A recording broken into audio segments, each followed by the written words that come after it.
about the mess of timeline. Let's talk a bit about the concept of the timeline. And I say a bit because it is not one of those subjects that a simple metaphysical vignette can complete. What does it mean beyond the obvious, and what is its metaphysical approach, if any? I think we all understand the obvious interpretation. A series of moments that characterize an event. The timeline of a trip includes all moments, from the moment the trip is decided until it is completed.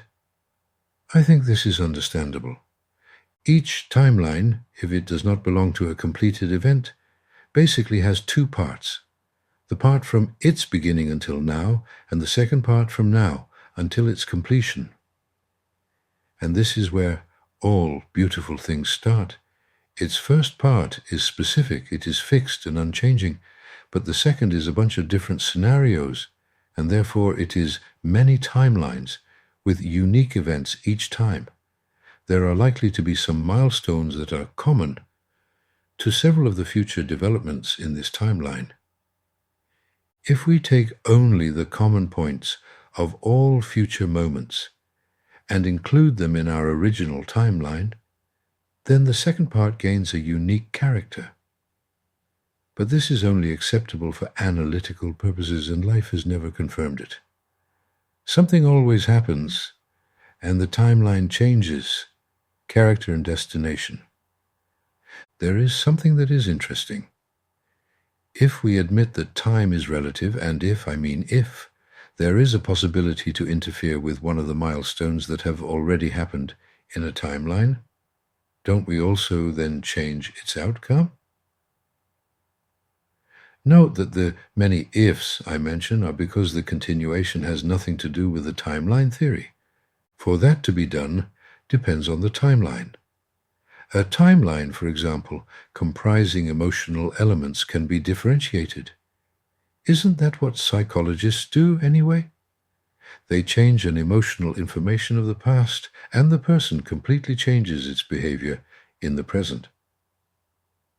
Isn't this a timeline manipulation? I could add that it's not only the top choice, but also the critical aspect we need to concentrate on. Imagine a traumatic experience turning into something trivial. So that's it, as far as the first part is concerned, because if someone thinks that he will be transported back in time to that moment and change the events, he is seriously mistaken. Let us also look at a possible metaphysical interpretation. For example, think of the creation. As a concept, there must have been many timelines that at some timeless moment crossed through the Creator's mind. Childish approach, but I have no other.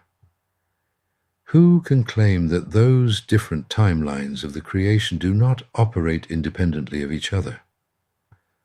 One could ask, is this what some call parallel universes? You could say that. But even if they do not operate in parallel, who can say with certainty that it is not possible for the information to be perceived from one another? In that case, if one can see the information, doesn't he also seize a part of what may happen or have happened? It is worth adding a couple more things in order to fully understand the change that take place in a timeline. I refer to the change when someone intervenes in something that happened in the past, and especially in a timeline from emotional points.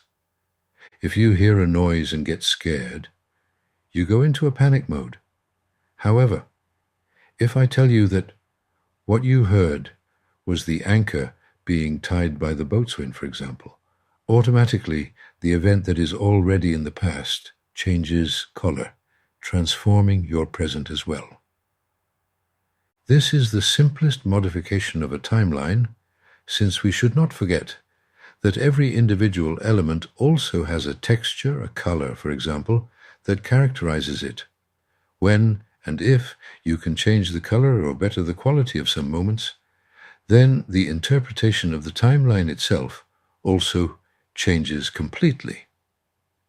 You literally automatically jump into another timeline that was right next to you, but you were not aware of. If we train our mind to look for these solutions and finally implement them, our life will become more carefree, more humane, and will be characterized overall by harmony and happiness.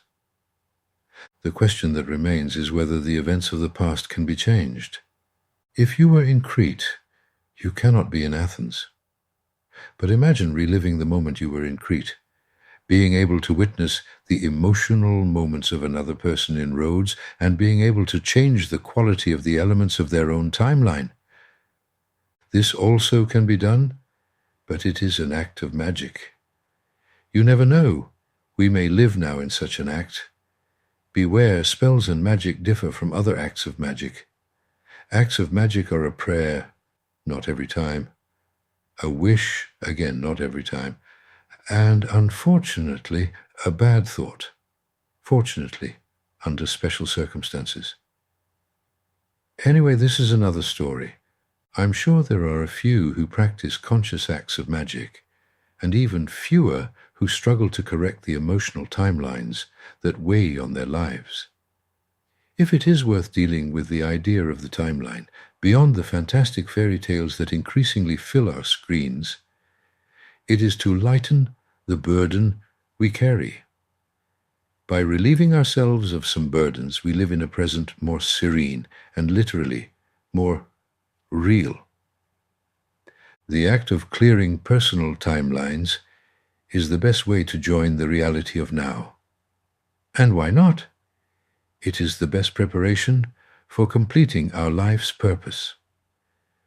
One last thing, isn't the life we live a specific timeline? Don't you think it's worth cleaning it from the trash it carries? This is the way.